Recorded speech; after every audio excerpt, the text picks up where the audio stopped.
हरे कृष्णा। हरि बोल।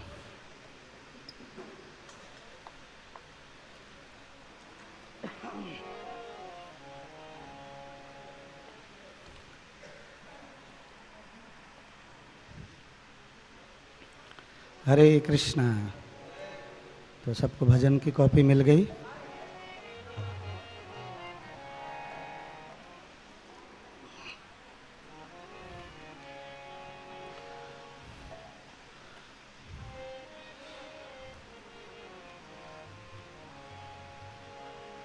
मानुष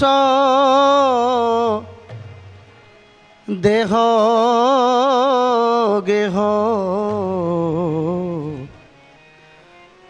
जो किछु मोर,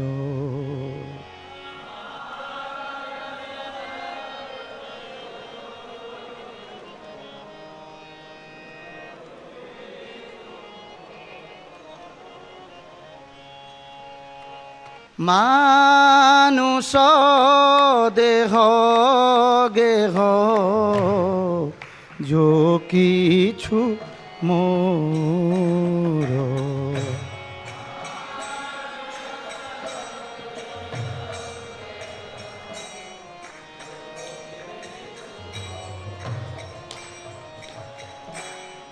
अर्पिलो तुआ पदे नंद किशोर,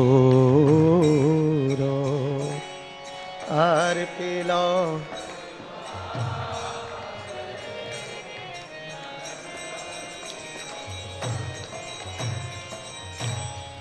अर्पिलो तुआ पदे नंद किशोर, अर्पिलो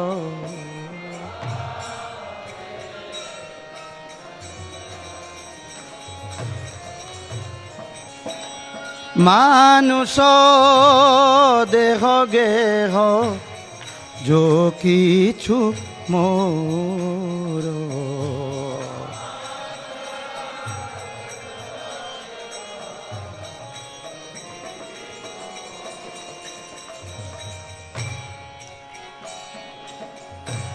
संपदे विपदे जीवने मरणे, संपदे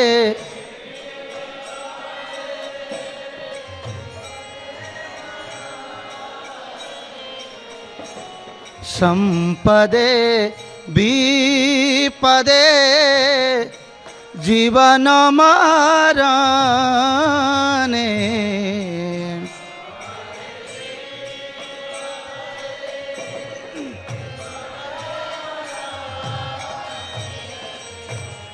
दाय मम गेला तुवा पदो वराने, दाय मम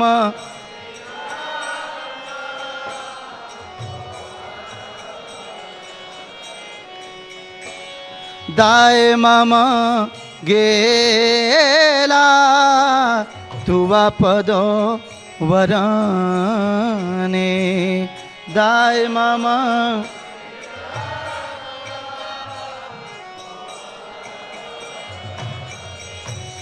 मानुष देह गेह जो किछु मोर,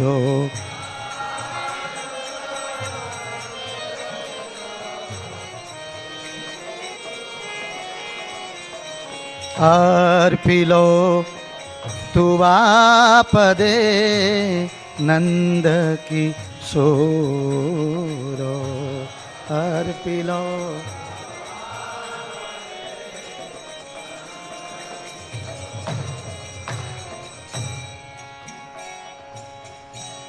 मारो भी राखो भी जो इच्छा तो हारो, मारो भी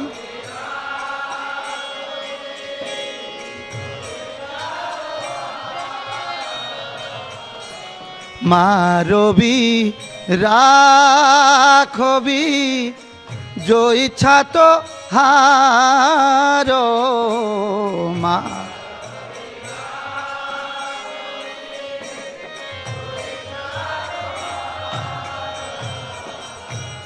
नित्य दास प्रति तुवा अधिकारो नित्य दास तुवा अधिकारो नित्य दास प्रति तुया अधिकारो नित्य दास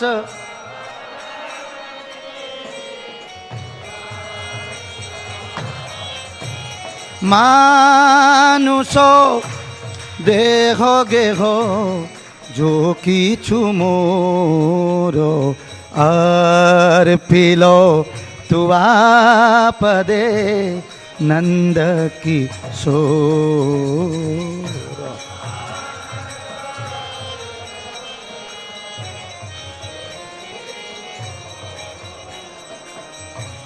अर्पिलो तुआ पदे नंद किशोर जन्म भी मोए इच्छा यदि तोरो जन्म भी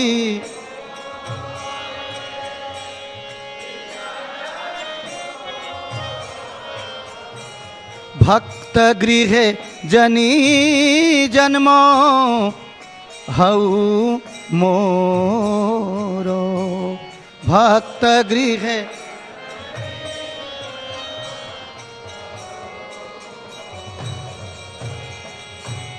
भक्त गृह जानी जन्म हऊ मोरो भक्त गृह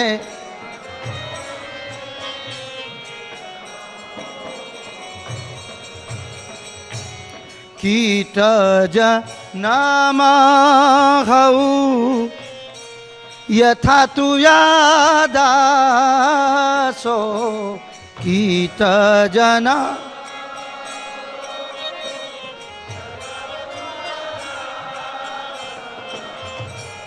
बहिर्मुख ब्रह्मा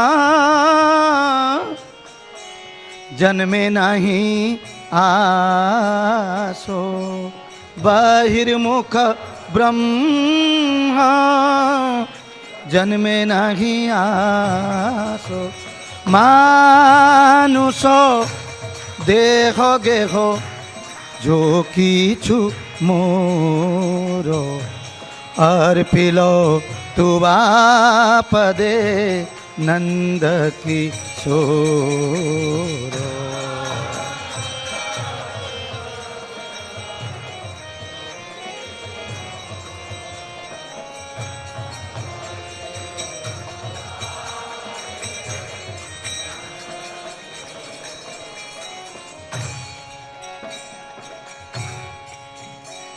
भुक्ति मुक्ति स्पृहा विहीन जे भक्त भुक्ति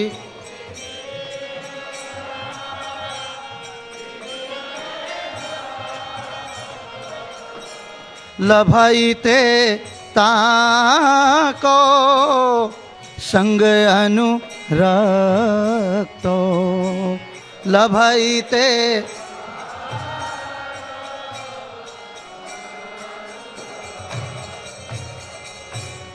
जनक जनानी दयित तनयो जनक जन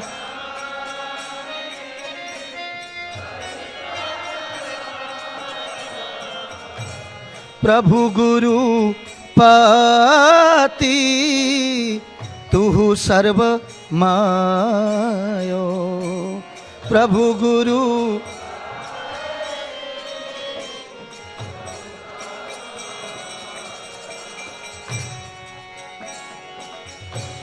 भक्ति विनोद कहे सुनो कानो, भक्ति विनोद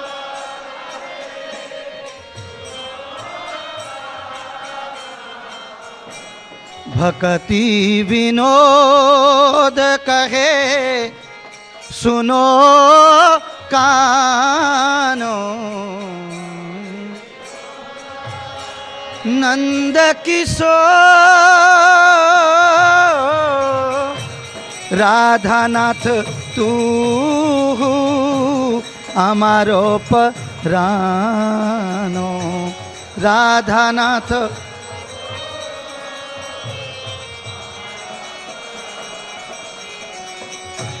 राधानाथ तू अमारो परानो, राधानाथ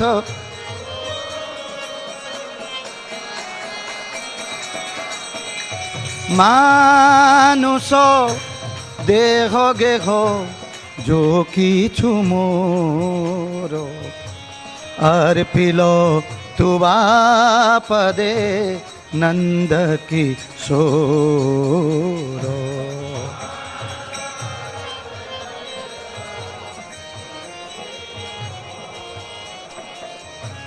अर्पिलो तु आपदे नंद किशोरो, अर्पिलो तु आपदे नंद किशोरो, अर्पिलो।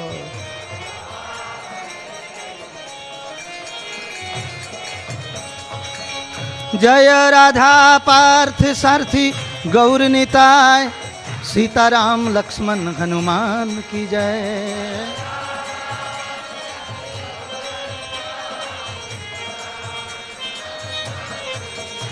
जय भक्ति विनोद ठाकुर भक्ति विनोद, भक्ति विनोद ठाकुर भक्ति विनोद।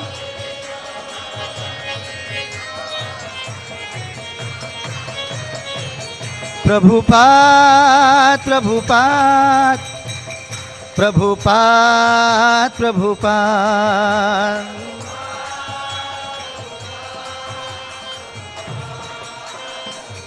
जय जय गुरुदेव गुरुदेव गुरुदेव, जय गुरुदेव।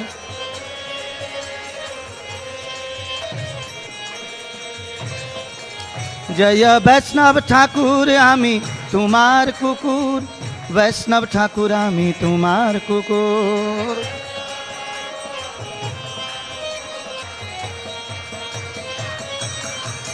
जय राधा माधव जय तुलसी महारानी, राधा माधव जय तुलसी महारानी।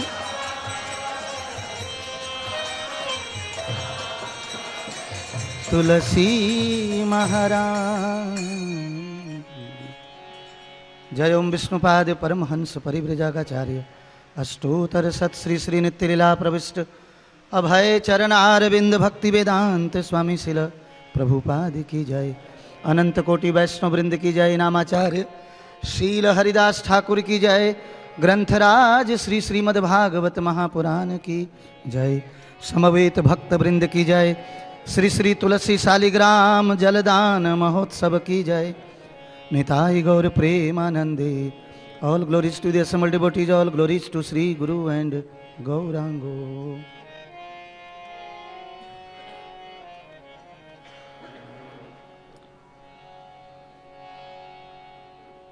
ओम नमो भगवते वासुदेवाय।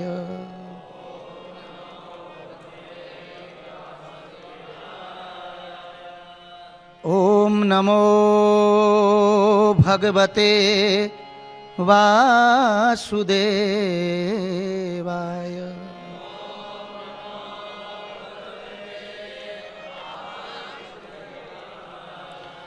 ओम नमो भगवते वासुदेवाय।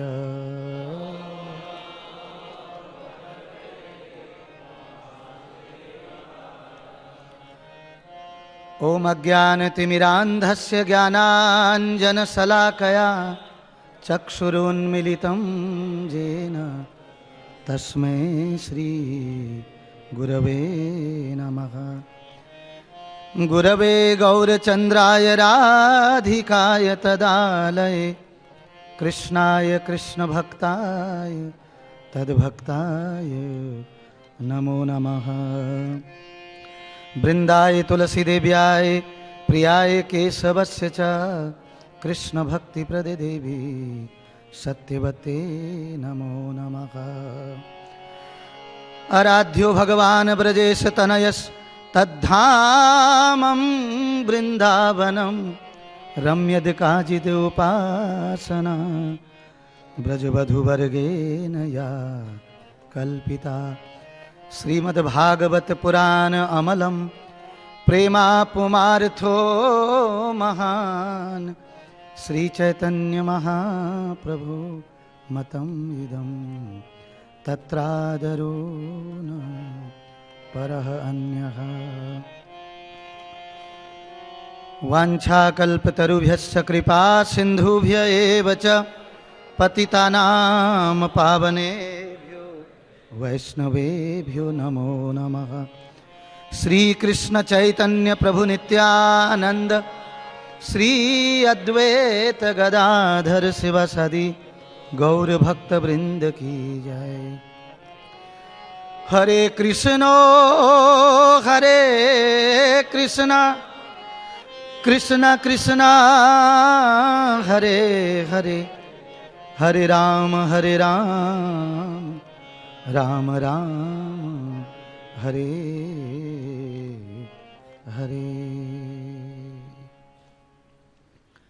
ये भजन का अर्थ इस प्रकार से है। हे नंद महाराज के पुत्र, मेरा मन, शरीर, घर का साज सामान, अन्य जो कुछ भी है, friend circle, bank balance, anything, मैं सबको आपके चरण कमलों में अर्पित करता हूँ। आपके चरण कमलों का आश्रय लेने से मेरी समस्त जिम्मेदारियां, चाहे वे सुख में हो, भय में, जीवन में अथवा मृत्यु में, सब समाप्त हो चुकी हैं। मेरी जो मूल जिम्मेदारी थी क्या, आपको शरणागति, वो मैंने कर दिया है। बाकी सब आपके समर्पित। आप चाहें तो मुझे मारें अथवा जीवित रखें, आपको पूरा अधिकार है। आपकी जो कुछ भी इच्छा हो उसे कार्यान्वित करने हेतु आप स्वतंत्र हैं, क्योंकि मैं तो आपका नित्य दास हूँ। यदि आप चाहते ही हैं कि मेरा पुनः जन्म हो, तो मेरा एक ही निवेदन है कि मैं भक्त के घर में जन्म लूँ। यदि मुझे कीड़े का भी जन्म लेना पड़े तो आपका दासत्व मिले, यही मेरी अभिलाषा है। लेकिन इसके विपरीत ब्रह्मा जी का जन्म भी मुझे कदापि स्वीकार नहीं है, यद्यपि मुझे आपसे विमुख होना पड़े। मैं आपके उन भक्तों का संग करने की कामना करता हूँ जो भौतिक भोग विलास तथा मुक्ति की इच्छाओं से रहित हैं।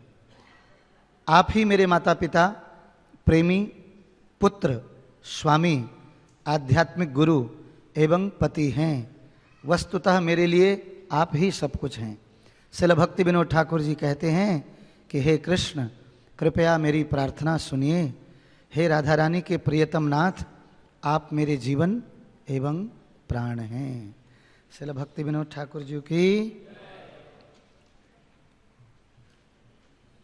तो ग्रंथराज श्री श्रीमद् भागवत महापुराण स्कंध 5 और अध्याय 2 श्लोक नंबर 4 और 5। अध्याय का नाम है महाराज प्रियव्रत का चरित्र। तो हम लोग ये, क्योंकि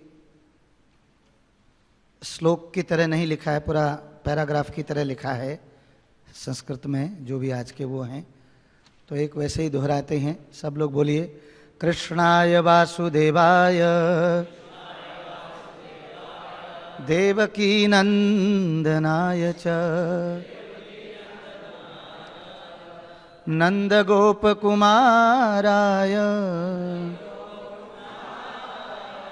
गोविन्दाय नमो नमः।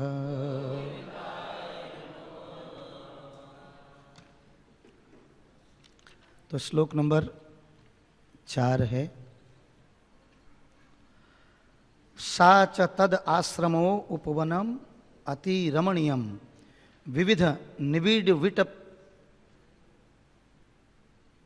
विटप निकरसम श्लिष्ट पुरट लतारूढ़ स्थल विहंगम मिथुन है। प्रोच्यव्यमान श्रुतिभिः प्रतिबोध्यमान सलील कुक्कुटकारंड वकल हंसा दिभि विचित्र उपकू जितामल जलाशय कमलाकर उपबभ्राम। अनुवाद इस प्रकार से है, ये जो संस्कृत में पढ़ा हम लोगों ने। श्री ब्रह्मा द्वारा भेजी गई अप्सरा उस उपवन के निकट विचरने लगी जहाँ राजा ध्यान और आराधना कर रहा था। यह उपवन सघन वृक्षों तथा स्वर्णिम लताओं के कारण अत्यंत रमणीय था। वहाँ स्थल पर मयूर जैसे अनेक पक्षियों के जोड़े और सरोवर में बतख तथा हंस सुमधुर कूजन कर रहे थे। इस प्रकार यह उपवन वृक्ष निर्मल जल, कमल पुष्प तथा कल कूजन करते विविध पक्षियों के कारण अत्यंत सुंदर लग रहा था। तो 5वां श्लोक है जो इसमें सब लोग देख सकते हैं। इसमें तस्या सुललित ललित गमन पद विन्यास गति विलायासास अनुपदम खणखणायमान रुचिर चरणाभरण स्वन उपाकर्ण्यम नरदेव कुमारः समाधि योगे नामी लित नयन नलिन मुकुल युगल मीश द्विकचप्य व्यचष्ट। तो बोलिए तस्याः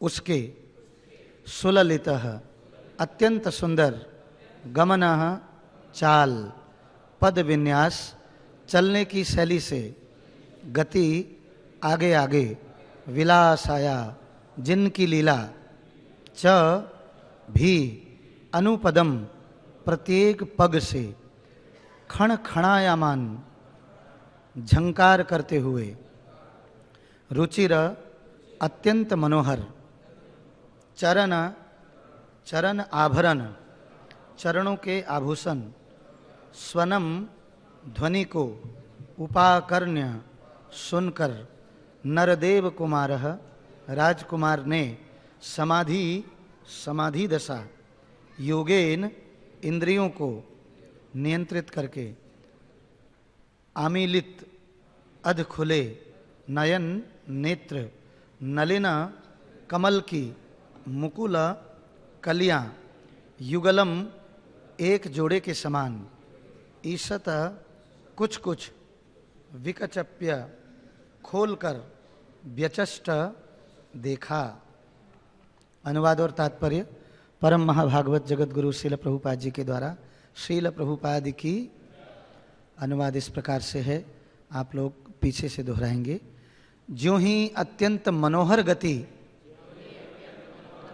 तथा हाव भाव से युक्त पूर्व चित्ती उस पथ से निकली तो प्रत्येक पग पर उसके चरण नुपुरों की झनकार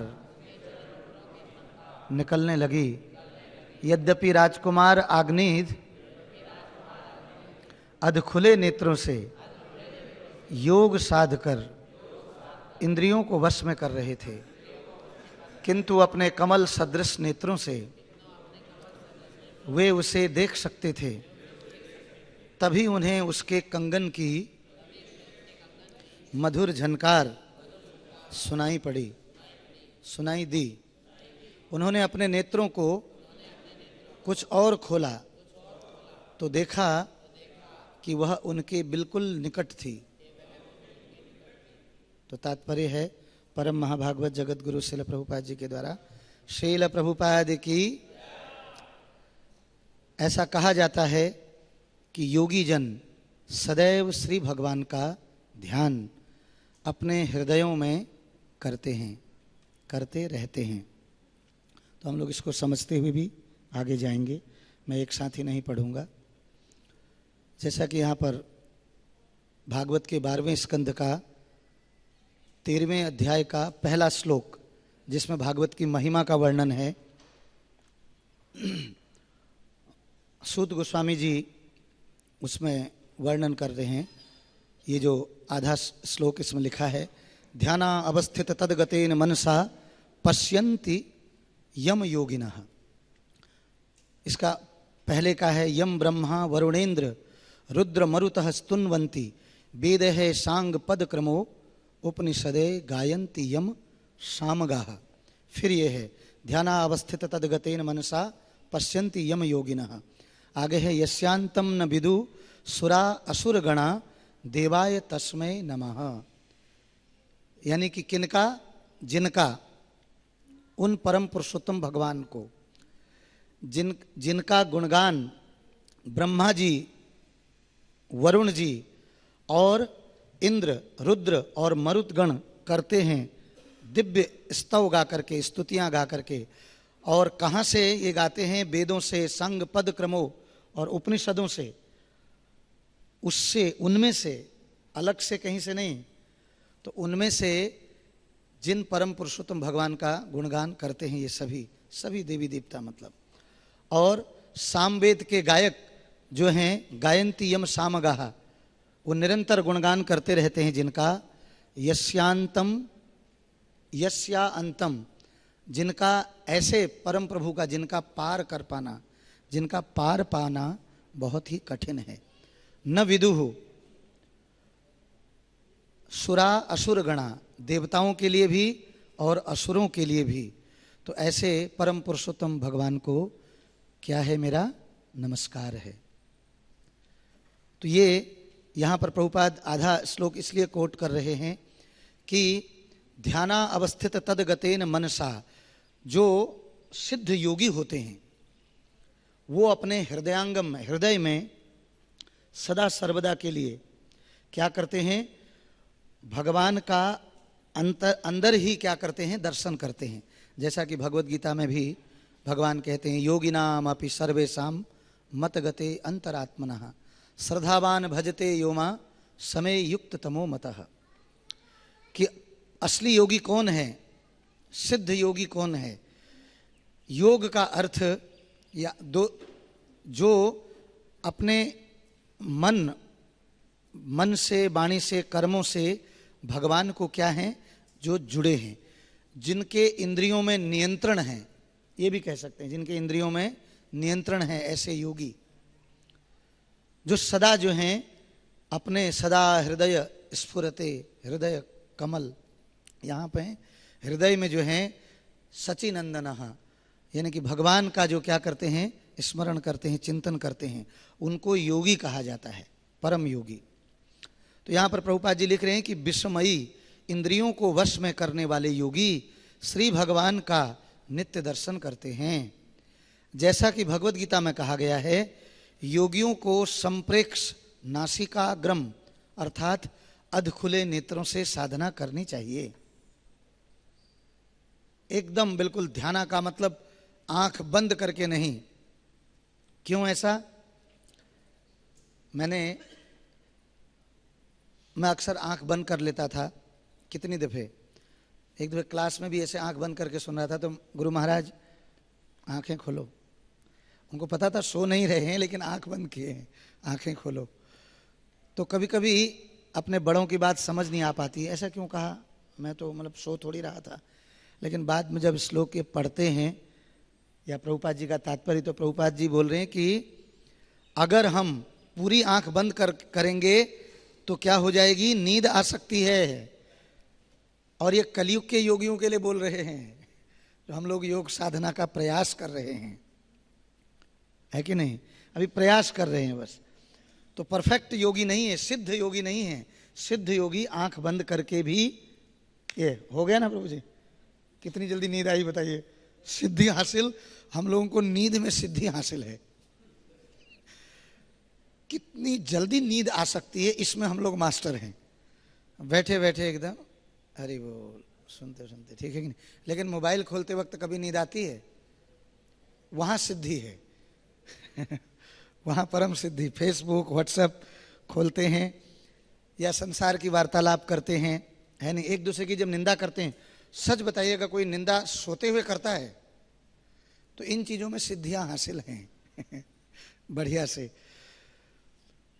तो तुरंत नींद आ जाती है। इसलिए बोलते हैं प्रवचन भी आंख बंद करके नहीं सुनना चाहिए। वो बात गुरु महाराज जी की अब समझ में आई। माला भी, माला करते करते वो फिर इतनी बढ़िया नींद आती है आंख बंद करते ही, आप पूछिए मत, बहुत मधुर मधुर।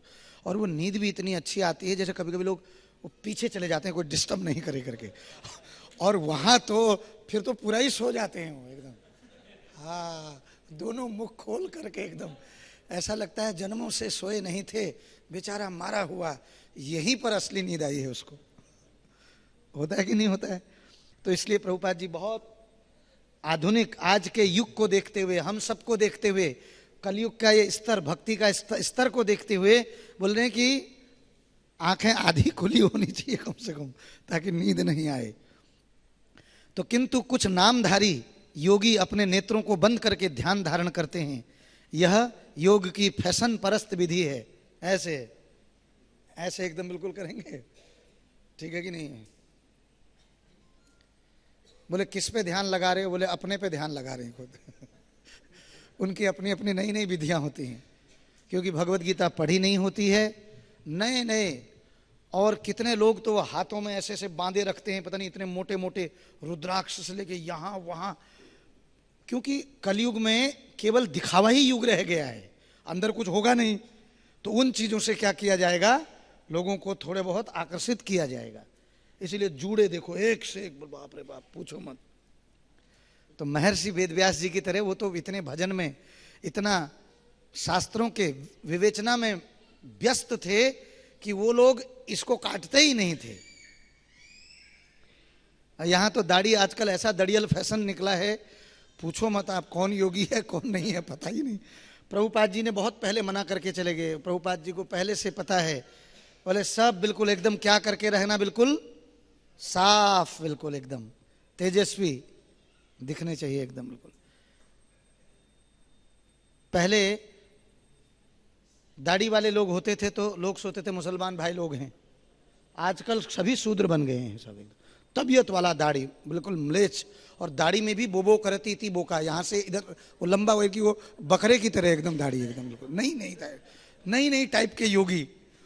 आप कुंभ में गए होंगे इलाहाबाद में, सारे न्यूज़पेपर से लेकर के समाचार तक भरे थे, बोले बीड़ी वाले बाबा, बोले जमीन में धसे बाबा, अर्धनग्न बाबा क्या क्या उनको, मतलब उनके, तो ये सब जो हैं ये फैशन परस्त, ये भक्ति में, ये इससे भक्ति पाई नहीं जाएगी।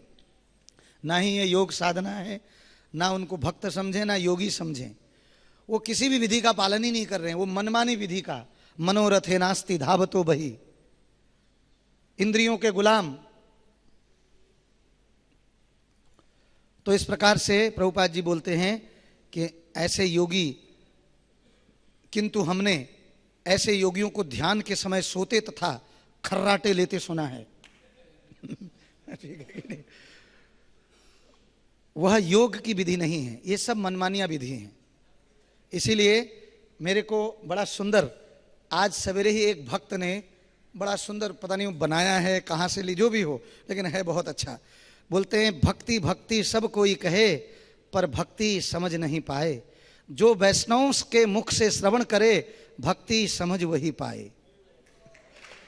एकमात्र वैष्णव के मुख से ही सुनेगा जो, जिनको ये पता है कि वास्तव में गीता क्या, जिनने गीता पढ़ी हो, पूरी जिंदगी गीता नहीं पढ़ी है, उनको गीता का कुछ पता ही नहीं है। पांचों पांडव, इंद्रियां, कुरुक्षेत्र, शरीर बना दिया है कि नहीं, मनमानी एकदम ऐसी दुष्ट व्याख्याएं, जहर है, जहर ये।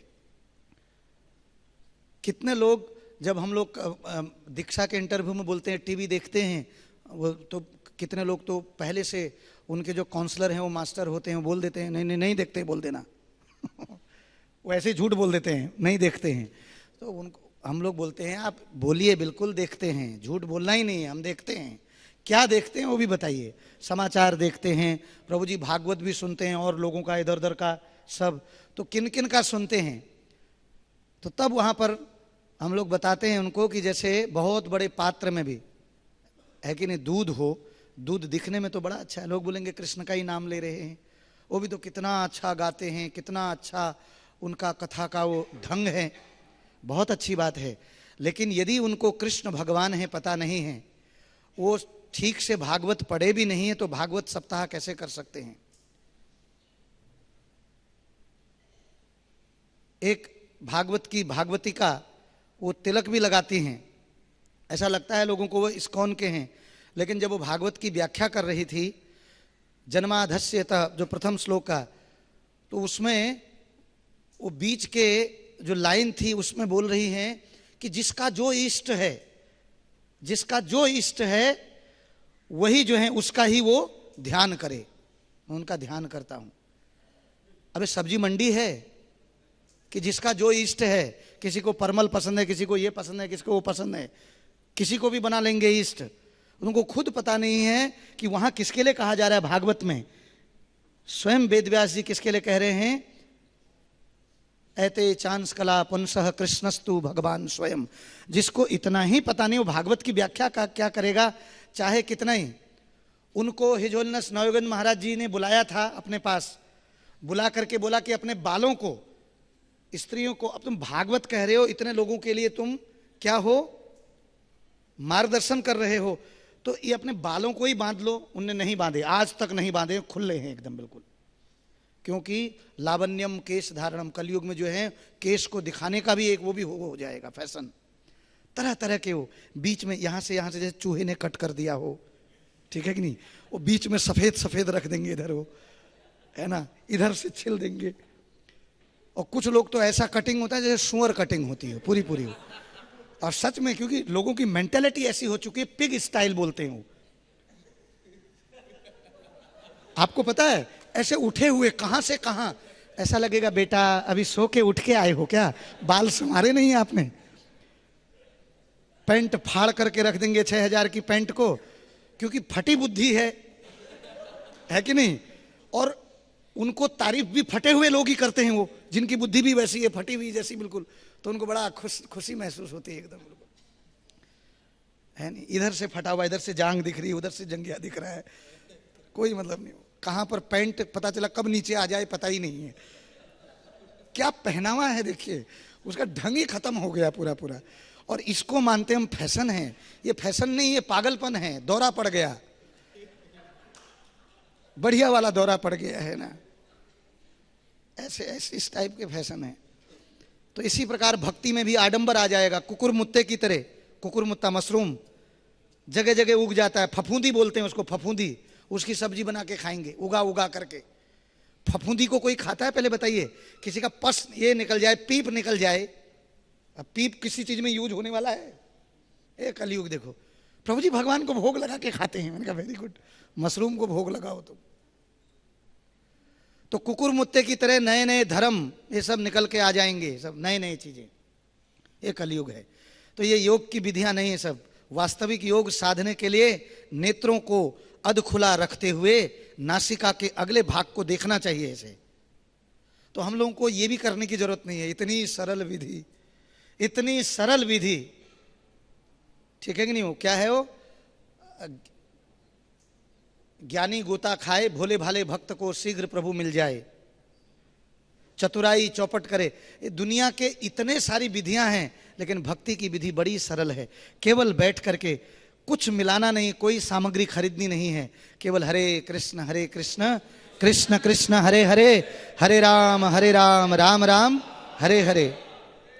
अभी एक हमारे मेंबर ने अपना ऑफिस ओपनिंग के लिए हम लोगों को बुलाए थे, लेकिन उससे पहले बाहर से कर्मकांडी पंडित जी को बुला करके भी वो कर रहे थे, हवन कर रहे थे।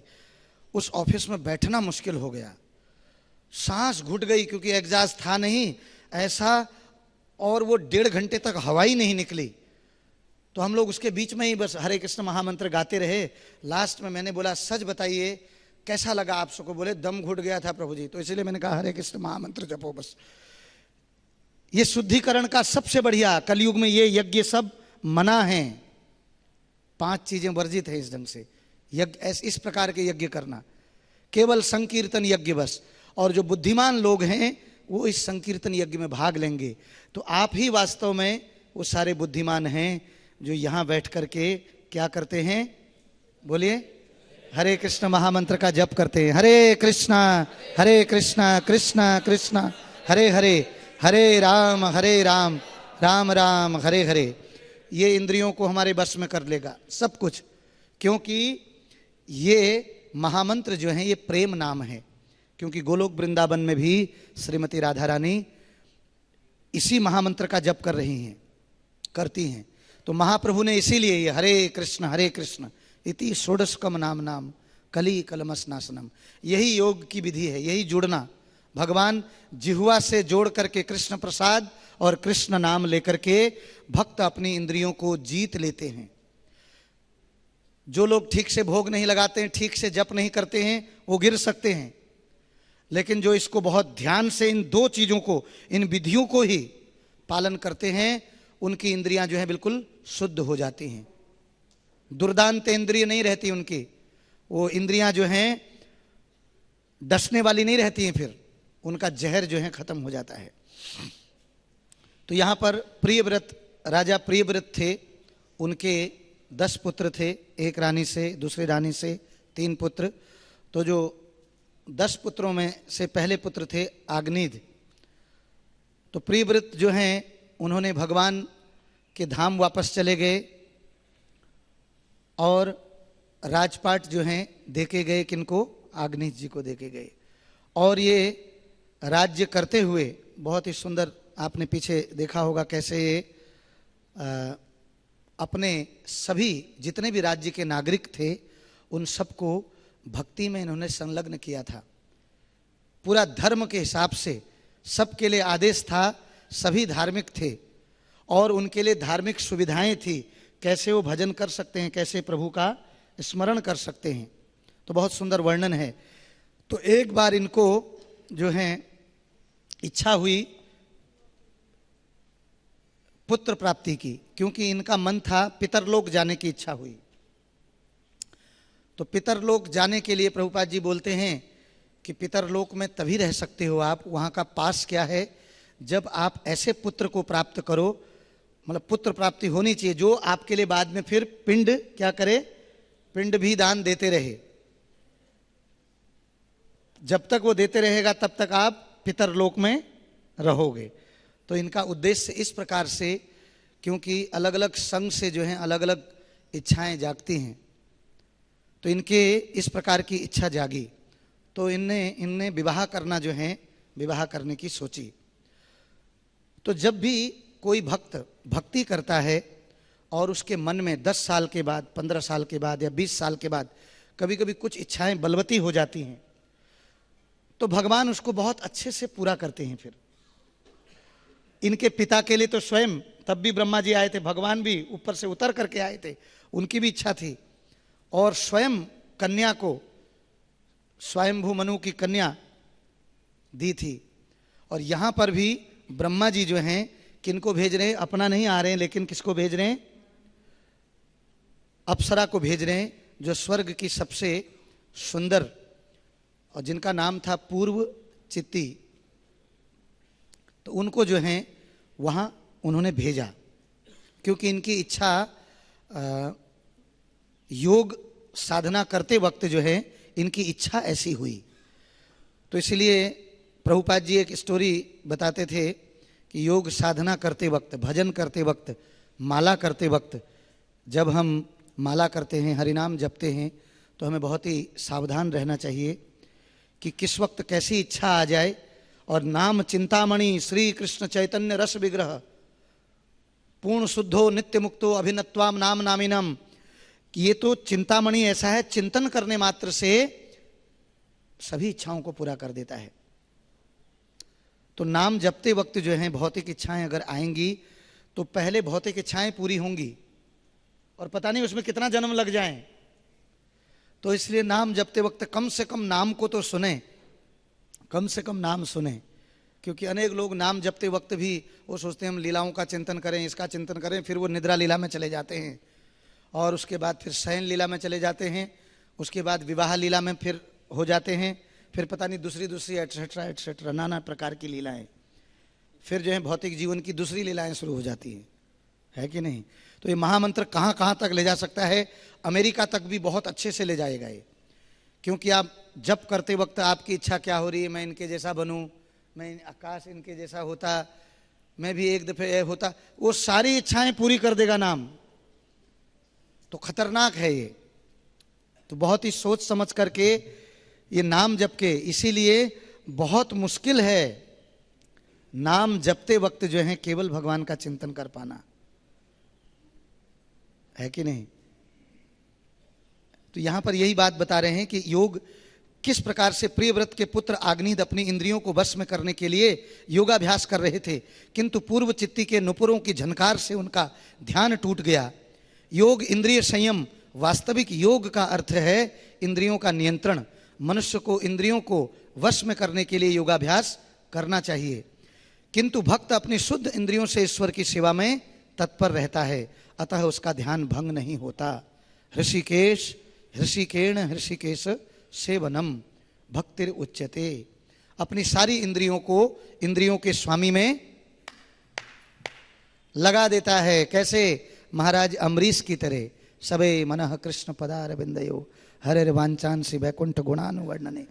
हर इंद्रियों को भगवान की सेवा में लगा दिया। तो इसीलिए इंद्रियों का फिर उफरना, उनका डंस मारना नहीं हो सकता है, वो सब बैठ जाते हैं पूर्ण रूप से। तो श्रील प्रबोधानंद सरस्वती जी कहते हैं, यहां पर आधा लिख रखा है, दुर्दांतेन्द्रिय काल सर्प पटली प्रोखात दृष्टायते। ये है, इसका शुरुआत किस तरीके से है प्रभु जी? हाँ, कैवल्यम नरकायते त्रिदशपुर आकाश पुष्पायते विधि महेंद्रादिश किटायते दुर्दांतेन्द्रिय काल सर्प पटली प्रोखात दंष्टायते। प्रभुपाद जितना समझाना चाह रहे हैं इसलिए उतना ही मेंशन कर रहे हैं।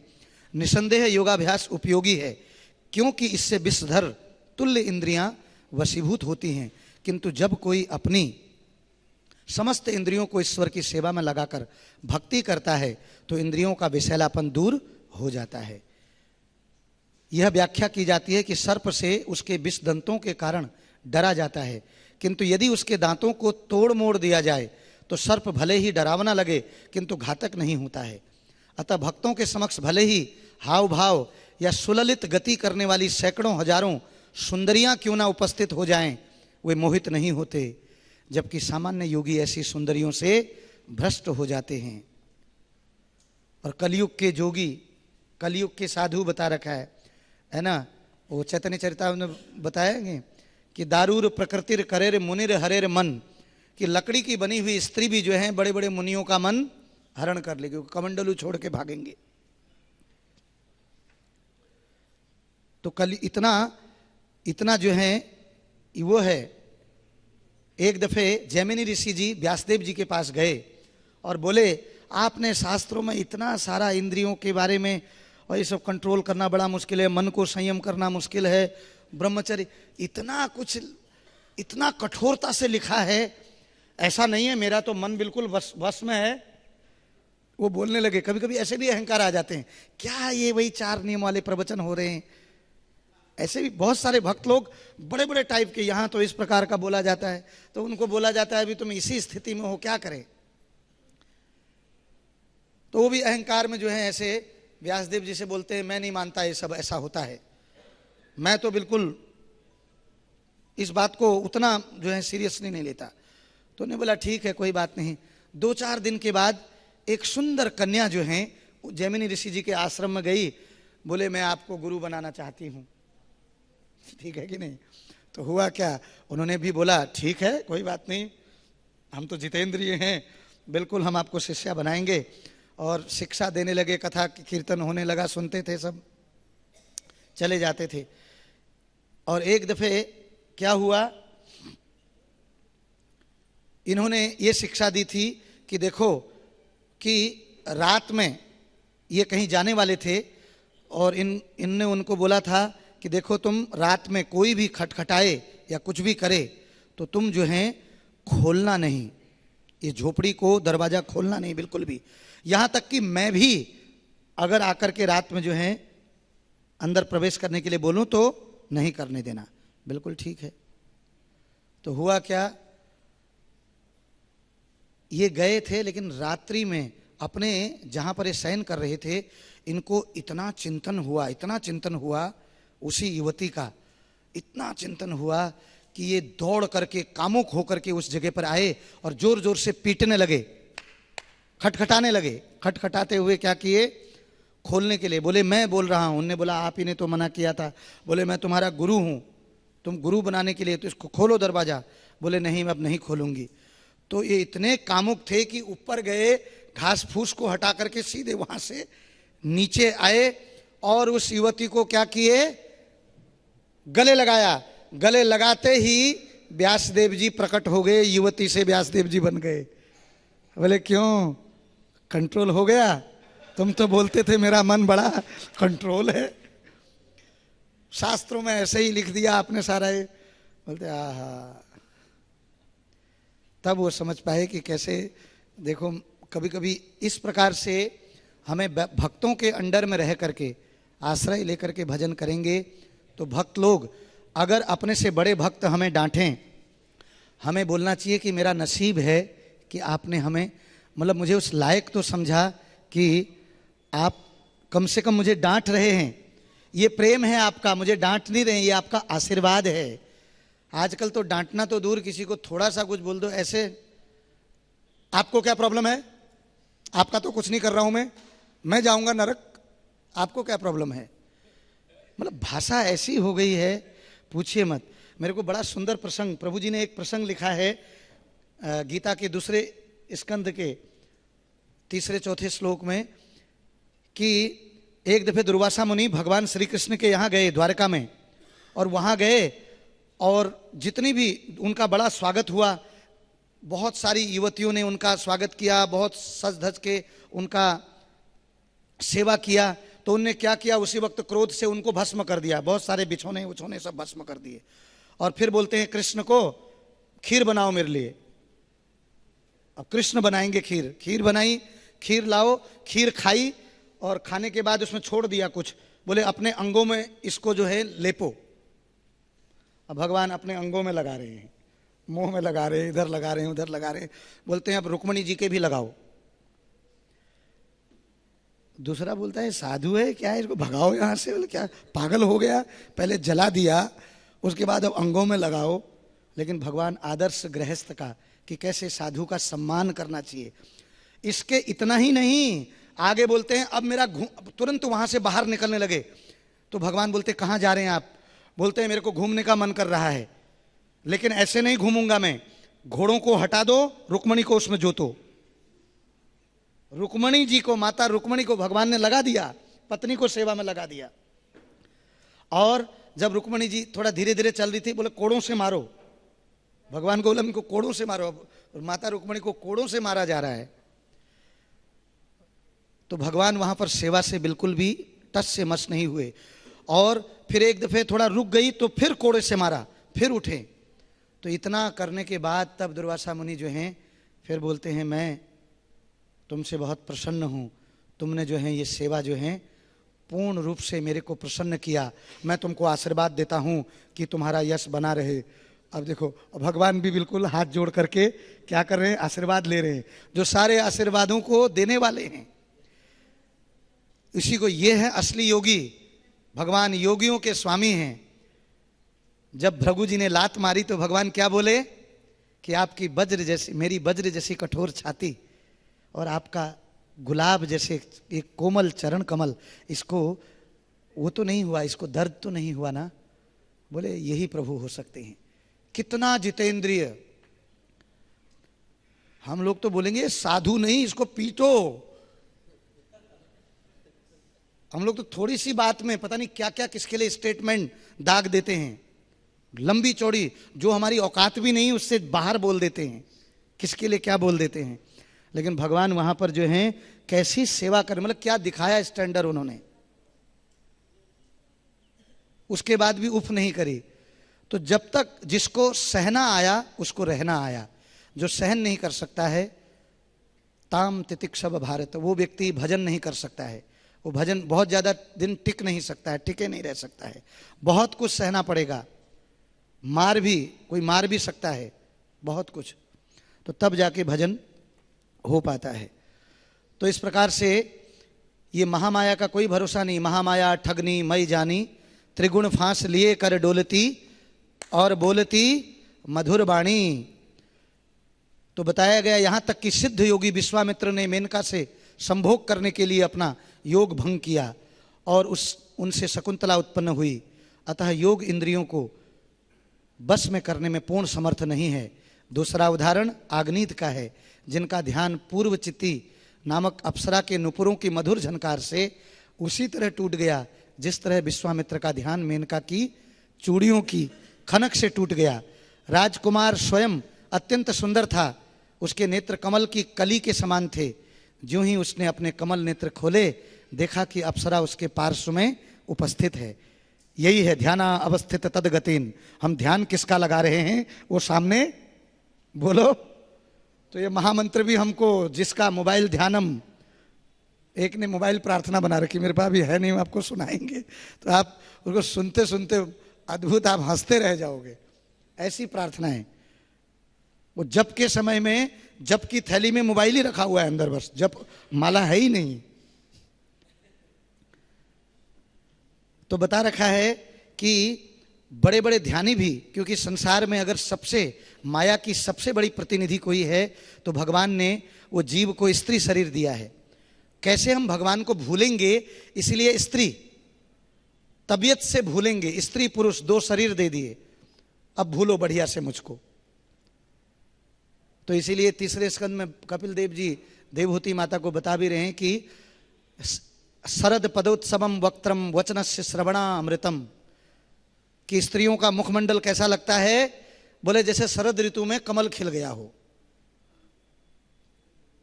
और वचनस्य श्रवणा अमृतम, और फोन अगर आ गया तो ऐसा लगेगा जैसे अमृत घोल के पिला दिया हो, बस हो गया, और फिर फोन छोड़ने का मन नहीं करेगा फिर आगे। ठीक है कि नहीं? तो इसलिए हमें चाहे स्त्री हो चाहे पुरुष हो, दोनों को ही योग मार्ग में आगे बढ़ना है, तो एक दूसरे से बच के रहना पड़ेगा। ठीक है कि नहीं? यहाँ पर यही बता रहे हैं कि कैसे वो जो हैं इंद्रियों को संभाल नहीं पाए, लेकिन एक भक्त जो है अपने को भगवान की सेवा में लगाकर, गुरु गुरांग की सेवा में लगा करके जीत लेता है इंद्रियों को। जैसे रामानंद राय जो है, राय रामानंद, वो जो हैं जगन्नाथ जी के जब आगे अप्सराओं को सजाते थे, वो नग्न भी होती थी, पूर्ण रूप से नग्न, इस प्रकार से नग्न होती थी, लेकिन उनके मन में इतना भी भोगने का भाव नहीं आता था, ऐसी स्थिति। तो हम लोग सोच भी नहीं, सपने में भी नहीं सोच सकते हैं, सुन सकते हैं कि ये स्थिति कैसी होगी, है कि नहीं? लेकिन यदि गुरु गुरांग के उस संग में रहे, अब बड़े भक्तों के उनकी सेवा करते रहे, उनका आशीर्वाद, वो खुश हैं, तो गारंटेड है अगर भक्त खुश हैं तो हम ये सब जीत लेंगे। उनके हृदय में खुशी है तो ये सारी चीजें सब भाग जाती हैं दूर। ठीक है, धन्यवाद बहुत बहुत। हरे कृष्णा। तो यहीं पर मैं वाणी को विराम देता हूं। किसी का कोई प्रश्न है तो पूछ सकते हैं, नहीं तो प्रभु जी कुछ कहना चाहेंगे तो। हरे कृष्णा, धन्यवाद। तो आज के श्लोक में जो बताया गया है, तो सुखदेव गोस्वामी इस वर्णन का जो है बड़ी रुचि के साथ सुना रहे हैं। तो इससे पता चलता है कि भगवान भी अपने भक्तों को जो है श्रृंगार में कभी कभी प्रेरित करते हैं। और ये जो अग्निध्र महाराज हैं, ये पिता बनना चाहते हैं और योग्य संतान प्राप्त करना चाहते हैं। वो उनका जो है वास्तव में उद्देश्य है, योग्य संतान प्राप्त करना चाहते हैं। और ब्रह्मा जी भी समझ रहे हैं, तो पूर्व चित्ती अप्सरा को उन्होंने भेजा। तो ये सब जो है इसमें भी रुचि, सुखदेव गोस्वामी रुचि ले रहे हैं, इस वर्णन में रुचि ले रहे हैं। इसका मतलब कुछ और भी गहराई है इसके अंदर कि वे यद्यपि पिता बनना चाहते हैं तो भी भगवान का भजन कर रहे हैं, भगवान का ध्यान कर रहे हैं, है ना। तो ऐसा नहीं है कोई जो है मतलब व्यक्ति इंद्रिय तृप्ति का ही चिंतन करे, नहीं, इंद्रिय तृप्ति के लिए भी जो है वो भगवान का चिंतन कर रहा है। और फिर भगवान ही उनको इस प्रकार से प्रेरणा देते हैं कि इस समय तुम्हारा जो है ये समय है। तो एक समय मतलब भगवान भी अवसर देते हैं भक्तों को कि वे जो है इस श्रृंगार की स्थिति में आए। हाँ, और फिर आगे चल करके उनका भी समय निश्चित होता है, उस निश्चित समय के बाद फिर वो छोड़ भी देते हैं। तो ये सब जो है महाराज प्रियव्रत के बारे में भी ऐसी बातें आई कि वो भी जो है अपनी पत्नी से जो है बहुत आकर्षित थे, लेकिन फिर उन्होंने भी सब छोड़ दिया। तो ये सब जो है दिव्य चरित्र हैं, दिव्य चरित्र। हाँ, ये सब जो है राजर्षि हैं। और इन्होंने पूर्वचित्ती अप्सरा से अगर वास्तव में वो काम मोहित होते तो जो है वैसे संतान उत्पन्न होती उस प्रकार की, लेकिन उनसे बहुत श्रेष्ठ पुत्र उत्पन्न हुए। तो इसका मतलब है कि इसमें बहुत गहराई है। उन्होंने पूर्वचित्ती अप्सरा से जो पुत्र उत्पन्न किए वो जम्बू द्वीप के 9 वर्षों के अधिपति हुए। उनके नाम से वे जो है जम्बू द्वीप के जो उनके नाम से ही वर्षों के नाम पड़े। बिल्कुल। तो ये सब जो है मतलब कुछ कथाएं दिव्य हैं और इनमें कुछ दिव्यता है। बहुत बहुत धन्यवाद प्रभु जी। तो मेरे को याद आ रहा था बीच में हिज ग्रेस सार्वभौम प्रभु जी बता रहे थे, हिज ग्रेस मधुमंगल प्रभु जी का जब विवाह हो रहा था वृंदावन में, कि वास्तव में अगर कोई व्यक्ति विवाह में जाता है तो गिरना नहीं होता है, क्योंकि हर व्यक्ति के कर्मों के अनुसार भी, और ये ब्रह्मा जी के कार्य में सहयोग है। अगर विवाह नहीं करेगा व्यक्ति तो ब्रह्मा जी जैसे जो सृष्टि करना चाहते हैं, आप सहयोग कहाँ कर रहे हैं फिर उसमें। और दूसरा, क्योंकि गृहस्थ आश्रम जो आदर्श गृहस्थ जीवन है वो अन्य आश्रम, एक सन्यासी भी स्त्री से ही पैदा होता है। हम लोग घृणा ना करें, ये प्रसंग सुन करके, इंद्रियों की बातें सुन करके ये घृणा नहीं होती। एक सन्यासी भी स्त्री से पैदा होता है, ब्रह्मचारी भी स्त्री से पैदा होता है। तो गृहस्थ का बहुत बड़ी जिम्मेदारी होती है कि वो ब्रह्मचारियों को दक्षिणा देते हैं, वैसे करके पालन करते हैं, और सन्यासियों को भेंट देते हैं। ऐसे तीनों वर्गों को इस प्रकार से वो जो हैं गृहस्थ क्या करते हैं, लालन पालन भी करते हैं, जिम्मेदारी होती है। तो अगर ये सब नहीं होंगे तो ये सृष्टि का उपक्रम ठीक से चलेगा ही नहीं, है नहीं। तो ये बिल्कुल ठीक कहा प्रभु जी ने, ये बहुत बड़ी बात है, बहुत विचारणीय बात है। ये साधारण नहीं है, भागवत में जब आ रहा है सुखदेव गोस्वामी इसको कहते हुए आनंद ले रहे हैं। तो ऐसा नहीं कि ये सब माया है, ये है, वो है, उसको समझना है ठीक से, नहीं तो माया माया में ही फिर माया में ही पड़े रहेंगे। जो माया बोलता है वो सबसे ज़्यादा माया में होते हैं। बहुत बहुत धन्यवाद। ग्रंथराज श्री श्रीमद् भागवत महापुराण की, शील प्रभुपाद की, शिल गुरुदेव की, समवेत भक्त वृंद की, तुलसी महारानी की, गौर प्रेमानंदे।